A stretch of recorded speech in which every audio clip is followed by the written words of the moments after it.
Library में पढ़ा मैं यहाँ पर, ये मंडावा मोड़ पे लाइब्रेरी में जाके पढ़ा। घर पे माहौल नहीं बनता था पढ़ाई का। घर पे रहता तो पापा की याद आ जाती, माता रोने लग जाती, मम्मी इद्दत में थी। मम्मी को अकेला छोड़ के मेरे को मतलब लाइब्रेरी भी जाना पड़ता, घर वाले आते फिर हाँ, मम्मी। आप सबको भी, पूरे समाज को मेरी तरफ से बहुत बहुत बधाई हो। और मतलब मैं बहुत आज, मतलब मेरी खुशी का आज कोई मुकाम नहीं है। नमस्कार, मैं हूं अंसार मुस्तर और आप देख रहे हैं जनमानस शेखावाटी। हाल ही में नीट और रीट के साथ रिजल्ट जारी हुआ है। कामयाब विद्यार्थी छात्र छात्राएं अपने अंदाज में खुशियों का इजहार कर रहे हैं। जनमानस की टीम ऐसे ही हीरो को आपसे रूबरू करवा रहा है। झुंझुनू के मुबस्सिर टाक की बात कर रहा हूं, मरहूम जाकिर टाक के बेटे मुबस्सिर टाक। आइए उनसे बात करते हैं किस तरह से उन्होंने परेशानियों के साथ अपनी लगन और मेहनत से एक बहुत ही बेहतर मुकाम बनाया है। देखते हैं। मुबस्सिर टाक, आपको बधाई हो। आप सबको बधाई हो। जिसने भी मेरे लिए दुआ की है, सभी रिश्तेदारों को मेरी तरफ से बधाई हो कि आज मैं इस मुकाम पे पहुंच पाया, और अल्लाह मुझे आगे भी ऐसी तरक्की दे। मुबस्सिर, जिस तरह से हम शुरुआत करें तो आपकी जो प्रारंभिक एजुकेशन है, स्कूली शिक्षा, आपने कहाँ से की है? मैंने शुरुआत के अंदर अपनी एजुकेशन को 10th मैंने Jhunjhunu international school Modi road से की है, जिसमें मेरे 10th में 93% आए थे। जी। फिर उसके बाद में मैं 11th CLC सीकर चला गया था फाउंडेशन के लिए। उसके बाद में मैंने 12th के अंदर मेरे 90% आए। उसके बाद में मैंने मतलब प्रारंभिक शिक्षा 12th तक वहीं से KVM से की, KVM CLC सीकर से। आप कितने भाई बहन हैं? हम 2 भाई बहन हैं, जिसमें मेरी बड़ी बहन जो MBBS कर चुकी हैं और वह अभी PG के लिए अध्ययन कर रही है, और उनका सपना है PG के अंदर आगे मतलब गायनो बनने का और समाज में सेवा करने का। आपके पापा? मेरे पिताजी का आज से मतलब 1 नवंबर को पिछले साल देहांत हो गया, और अल्लाह उनको जन्नत अता फरमाए। उन्होंने मतलब मेरे लिए बहुत कुछ किया है, मैं अपने शब्दों में बयान नहीं कर सकता।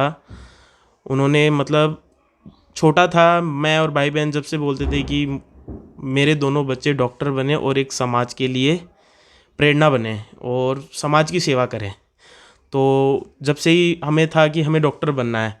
फिर पिताजी का देहांत हो गया। उसके बाद में मैं जैसे कोचिंग गया, तो मैं फुली डिप्रेस था सर कि मैं नहीं करना चाहता कोचिंग। फर्स्ट अटेम्प्ट पे नहीं हुआ तो, पर घर वालों का मोटिवेशन रहा, और श्रवण जी CLC सीकर से उन्होंने सर पे हाथ रख के कह दिया कि आज से मैं तेरा पिताजी हूँ, और जितनी हो सके मेहनत कर, जहाँ तक हो सके पढ़, मैं तेरे साथ हूँ।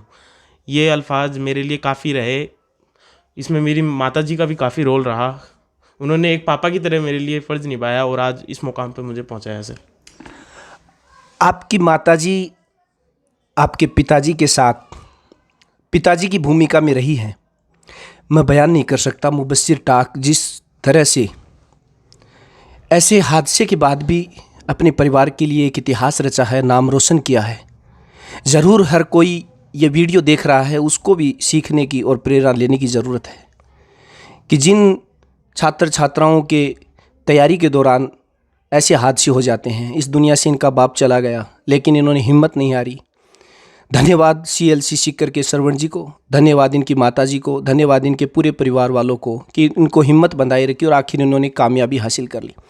आप जैसे किसको श्रेय देना चाहते हैं अपने परिवार में? मैं अपने कामयाबी का श्रेय मेरे माता पिता, मेरी बहन श्रवण जी को, और मेरे जितने भी रिलेटिव्स, मेरे घर में बड़े पापा, मेरे जितने भी भैया है, चाचा वगैरह, सबको देना चाहता हूँ, और पूरे मुस्लिम समाज को देना चाहता हूँ जिन्होंने मेरे लिए दुआ की और अल्लाह ने मुझे कामयाबी अता करी।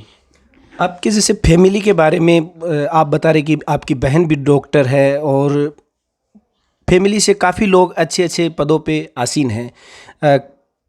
क्या उनके बारे में भी हमारे दर्शकों को बताएं? जैसे मेरे एक डॉक्टर बड़े पापा है जो चूरू के अंदर ईएनटी सर्जन है। जी। उनका एक बड़ा बेटा है, वो कादिर अली टाक, वह भी ऑर्थोपेडिशियन कर रहे हैं झालावाड़ से पीजी के अंदर। और उनका छोटा भाई, जो छोटे भैया मेरे, दिल्ली के अंदर सिविल के अंदर है, इंजीनियर है। और फिर जैसे उसके बाद में मेरे बड़े पापा हैं, उनके एक बेटे हैं, वो पैरा टीचर है उर्दू के अंदर, इमरान अली टाक नाम है उनका। उन्होंने भी काफ़ी सपोर्ट किया मुझे, मतलब। और फिर मेरे एक नदीम भैया है, मुमताज़ बड़ा पापा के बेटे, उन्होंने भी काफ़ी सपोर्ट किया। जैसे 10th में मैं, पापा के कैंसर था, मुझे मतलब एग्ज़ाम दिलाने ले जाना है 10th बोर्ड का, तो उन्होंने काफ़ी मेरा सपोर्ट किया कि एग्ज़ाम में दिलाने लेके जाऊंगा।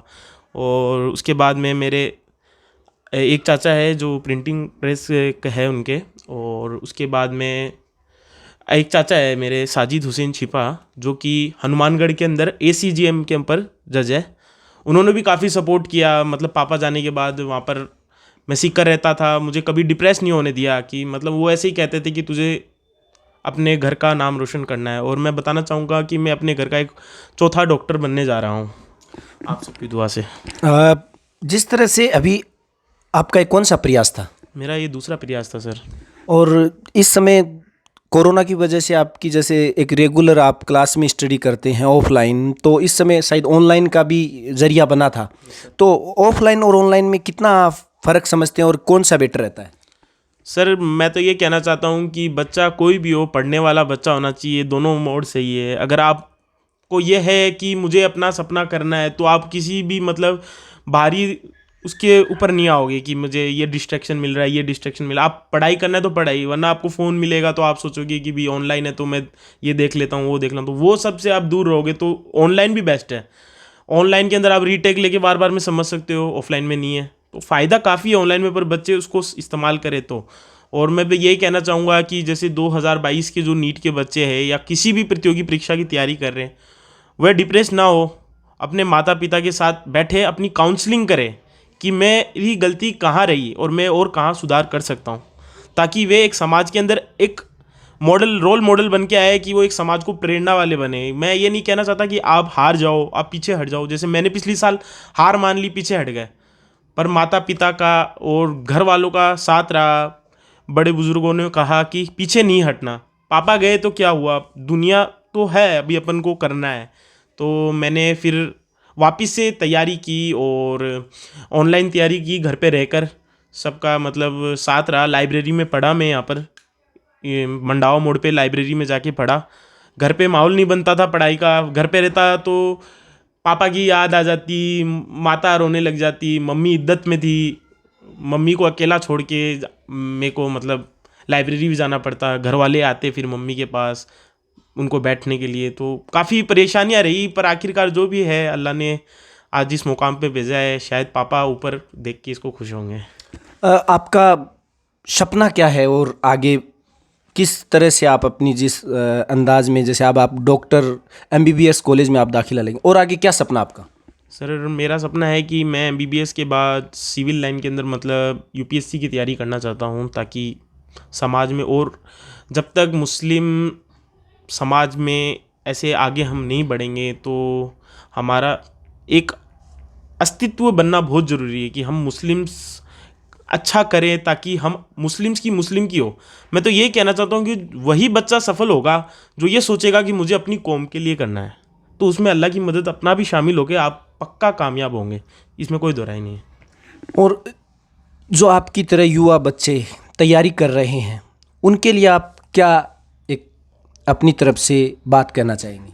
मैं युवाओं को यही कहना चाहता हूँ, जैसे मैंने सेकंड अटेम्प्ट में अपना ये सफलता हासिल की है, जो पहले मतलब प्रयास में मेरा सफलता नहीं मिली, और कुछ ओमान मेरी मिस्टेक की वजह से मैं रह गया, तो मैं काफ़ी डिप्रेस हुआ, निराश हाथ लगी, और मैं मतलब ऐसे सोचने लगा कि मैं लाइफ में कुछ नहीं कर सकता, और मैं मेरी लाइफ में मतलब नाकारा हूँ, मतलब बहुत बहुत तरह तरह के ख्याल आते हैं कि मैं ऐसा हूँ वैसा हूँ, पर घर वालों का सपोर्ट रहता है। मैं तो यही कहना चाहता हूँ कि जब आप असफल हो तो भी आप अपने माँ बाप के राजा रानी हो, और आप सफल हो तो भी राजा रानी हो, तो इसलिए आप निराश मत हो। आपके माँ बाप को रोना ना पड़ जाए आपको देख के, ऐसा काम मत करना कि मतलब आपको निराश देख के आपके माँ बाप है ना, माँ तो चलो आपके सामने रो देगी, पर पापा बाथरूम में जाके रोना वो करता है कि क्योंकि एक वो पापा जैसी चाहती है। इसलिए आप मतलब निराश ना हो, आपको सफलता ज़रूर मिलेगी, आप प्रयास करते रहें, यही मैं कहना चाहता हूँ। सकारात्मक अपनी जो सोच है उसको रखें, निगेटिविटी कभी भी ना आने दें। देखो, एक एग्ज़ाम आपकी दुनिया बदल सकती है, और यहाँ एक माँ ने अपनी बच्चों की दुनिया बदली है। एक माँ ने वो कर दिखाया जो पेरेंट्स, माता पिता मिलकर नहीं कर सकते। एक माँ ने वो कर दिखाया, अपने 2 बेटों, एक बेटे और एक बेटी को डॉक्टर बनाकर सबके सामने पेश किया। आइए इनकी माताजी से भी हमारे मुलाकात करवाते हैं, मिलते हैं उस एक बहुत ही बेहतरीन महिला से जिन्होंने अपने हस्बैंड के बिना अपने बच्चों की परवरिश भी की है और उनको बेहतर मुकाम पे पहुंचाया भी है। तो मेरे साथ मुबस्सिर टाक जो अभी बात कर रहे थे, उनकी माताजी मेरे साथ, आइए उनसे बात करते हैं। जी, बधाई हो। हाँ, आप सबको भी, पूरे समाज को मेरी तरफ से बहुत बहुत बधाई हो। और मतलब मैं बहुत आज, मतलब मेरी खुशी का आज कोई मुकाम नहीं है, और सबका साथ था, और नेक इरादे के साथ अगर कोई काम की शुरुआत करें तो कोई काम ऐसा नहीं है कि असंभव नहीं है, हर काम संभव हो सकता है। उसके पीछे एक मोटिवेशन होना चाहिए, एक लगन होनी चाहिए, तो बच्चे कुछ भी कर सकते हैं। और मेरे पीछे मुझे आज इस मुकाम पे पहुंचाने वाले मेरे हस्बैंड रहे हैं, क्योंकि मतलब उन्होंने मुझे बहुत ज़्यादा सपोर्टिव रहे मेरे लिए, और कहा कि मतलब जब वो फर्स्ट टाइम जब यहाँ से गए, जब यहाँ उनको सिक्योर जॉब नहीं मिल पा रही थी, तो उनका एक सपना था कि मेरे बच्चे किसी मुकाम पे पहुँचे, तो वो फर्स्ट टाइम सऊदी गए, एज एन अकाउंटेंट उन्होंने सर्विस की। तो उन्होंने मुझे यही कहा, जब मेरी बेटी कोचिंग पढ़ा करती थी, तो उन्होंने कहा कि मैं जा रहा हूँ, लेकिन तुझे ये 4 दीवारी छोड़ के बाहर जाना है और मेरी बच्ची को संभालना है, मेरे बच्चों को मतलब मोटिवेट करते रहना है, और उनको ये नहीं एहसास होना चाहिए कि मेरे पापा नहीं है। और आज मैं ये बातें सोचती हूँ तो मुझे लगता है कि वो मुझे 1 साल पहले अकेले छोड़ के गए थे, उसकी तैयारी उन्होंने आज से 10 साल पहले ही शुरू कर दी थी। तो मुझे इस चीज़ का मतलब बहुत ये है कि मतलब मेरे पति आज अगर मुझे नहीं सपोर्ट करते हैं तो आज शायद मैं बच्चों को कुछ नहीं कर पाती। आपका नाम? मेरा नाम आशिया टाक है, और मेरी एजुकेशन 12th विद साइंस रही। फिर उसके बाद में मेरी शादी हो गई। शादी के बाद में जॉइंट फैमिली थी, फैमिली वालों से अच्छा मेल जोल था, सब कुछ था। आपका जैसे इनके मुबस्सिर टाक के पिता इस दुनिया से चले गए और आपने हिम्मत रखी, आपने घर को मैनेज करना और बच्चों को इस तरह से एक बड़े मुकाम पे पहुंचाना, ये कैसे मैनेज किया? अगर दृढ़ निश्चय और नेक नीयत हो तो कोई चीज़ असंभव नहीं है, जैसे मैंने आपको पहले भी कहा। लेकिन जैसे मैं बच्चों को ट्यूशन्स करवाती हूँ, मेरा ये है कि मैं 10th तक के बच्चों को इंग्लिश या हिंदी मीडियम बोथ ट्यूशन्स करवा सकती हूँ, और फिर साथ ही साथ मैं सिलाई भी करती हूँ। मैं नहीं चाहती हूँ कि मेरे बच्चे मतलब ऐसा हो कि किसी पे निर्भर हो, मैं इन्हें ऐसे गर्व महसूस करवाना चाहती हूँ कि भाई मतलब फैमिली सपोर्ट तो रहा, लेकिन फाइनेंशियली मैं नहीं चाहती थी कि किसी मतलब मैं अपने बच्चों को अपने बलबूते पे कुछ बनाना चाहती थी, और शायद इंशाल्लाह बनाऊंगी भी, क्योंकि बेटी की हो गई लेकिन बेटे की अभी एजुकेशन बाकी है, और अल्लाह मुझे हिम्मत दे। और इस दौरान मतलब मेरे ससुराल पक्ष और ख़ासकर मेरे पीहर पक्ष का भी मुझे बहुत सपोर्ट रहा है। जब वो बीमार थे तो मैं मतलब काफ़ी लंबे टाइम तक मुंबई मेरे पीहर रह कर आई, और बच्चों को भी मतलब काफ़ी इसके मामा वगैरह ने सपोर्ट किया कि नहीं बेटा पापा बीमार है, क्या है, हम हैं। और श्रवण जी जो है वो मुझे बहन मानते हैं, और उन्होंने उस रिश्ते को बखूबी निभाया भी है। मतलब वो हमेशा बच्चों के सर पे हाथ रख के यही कहते हैं कि बेटा पापा नहीं है, पापा बीमार है, तो कोई दिक्कत नहीं, मैं हूँ। आप सैल्यूट है ऐसी माताओं और बहनों को, सैल्यूट है ऐसी महिलाओं को जिन्होंने इस तरह का जज्बा बना कर रखा। जी मैं जानना चाहूँगा, जब मुबस्सिर टाक के पिताजी बीमार थे, उस हालात में थे और वो इस दुनिया से भी चले गए, तो एक महिला टूट जाती है उस वक्त, क्योंकि उसका हम सफ़र जो साथी है वो वहाँ से छूट जाता है। और आपके 2 बच्चों की बातें हैं, आप कह रही हैं कि उनके साथ उन्होंने मुझे एक काम सौंपा था कि इन बच्चों को डॉक्टर बनाना है। तब उस वक्त हालात कैसे थे? जब बेटी का एडमिशन हुआ तब उसका फर्स्ट सेमेस्टर क्लियर ही हुआ था कि इसके पापा अचानक ही फ़ौरन से बीमार आए। फिर उन्हें डिटेक्ट हुआ कि उन्हें कैंसर है। तो मतलब उस वक्त एक बार हम सब टूट गए, लेकिन उनमें बहुत हिम्मत थी। उस बीमारी को वो कभी अपनी बीमारी समझे ही नहीं, जी एज अ बोले कि ये मेरा पार्ट ऑफ अ लाइफ है। जी। और उस वक्त जब वो बीमार थे तब बेटे की 10th बोर्ड थी। यहाँ उसके बोर्ड के एग्ज़ाम चल रहे थे, यहाँ इसके पापा बेड पे थे। तो काफ़ी मतलब स्ट्रगलिंग रहा उस वक्त भी, लेकिन हम फुल सपोर्ट करते थे। बेटे को एकदम दिलासा दे के बेटे को भेजते थे कि नहीं बेटा जाओ, पेपर है आपका, अच्छा करना है, बेस्ट करना है। तो उस स्थिति में भी बच्चे ने माशाल्लाह काफ़ी अच्छा किया, अच्छा रिज़ल्ट आया बच्चे का। और फिर हम उनका ट्रीटमेंट चला, काफ़ी 5 साल तक ट्रीटमेंट चला उनका। और बच्चे ने 11th 12th उसी स्ट्रगल में की। बेटी की पूरी MBBS क्लियर हो गई विदाउट एनी बैक, माशाल्लाह काफ़ी अच्छा रिजल्ट रहा बच्ची का भी। लेकिन मतलब बच्चे, मुझे ऐसा लगता है कि मतलब काफ़ी स्ट्रगल करके इस मुकाम तक पहुँचे हैं। मतलब घर की सिचुएशन, पापा बीमार, तो उस वजह से बच्चे काफ़ी डिप्रेशन से निकल के अपने आप को इस मुकाम तक पहुँचाया है। और मैं तो यही चाहती हूँ कि मतलब बच्चे जो ये छोटी मोटी कुछ हादसे हो जाते हैं या डिप्रेस हो जाते हैं या 1-2 अटैम्प्ट से अपने आप को हार मान लेते हैं, तो ऐसा कुछ नहीं होता है। कहीं दुनिया ख़त्म नहीं होती है किसी एक प्रयास से। बच्चों को माँ बाप का सपोर्ट होना चाहिए इस चीज़ के लिए कि भाई बेटा नहीं, बिटिया नहीं। और मैं तो कहूँगी बेटा ही नहीं, बेटी को भी। मेरे हस्बैंड का एक ही सपना था कि मेरी बेटी, मतलब जब वो 2015 में जब मैंने उसे घर से भेजा, तो शायद अपने झुंझुनू के मुस्लिम समाज की शायद वो पहली लड़की थी जिसे हमने हॉस्टल भेज के तैयारी करने की। लोग काफ़ी कहते थे कि भाई बेटी को आप बाहर भेज रहे हो और बेटी पे खर्च करोगे, उसकी शादी कैसे करोगे। लेकिन हमने ये सब चीज़ों को एक तरफ रख के और बेटी को भेजा, और माशाल्लाह बेटी कामयाब भी हुई और सिलेक्ट हुई। और उसी चीज़ से मोटिवेट रहती थी, बेटा भी उसी चीज़ से मोटिवेट रहता था। और बच्चा जब छोटा था तब से बहन को कोचिंग में आता जाता देखते उसको एक लगन थी उस वक्त से ही कि मुझे कुछ करना है मेरी बहन की तरह। तो आज एक शानदार मिसाल कायम की है मुबस्सिर टाक ने उन छात्र छात्राओं के लिए जो अपनी किस्मत का रोना रोते हैं, जो अपने किसी बहाने को बनाकर अपनी एग्ज़ाम को दरकिनार करने की सोचते हैं।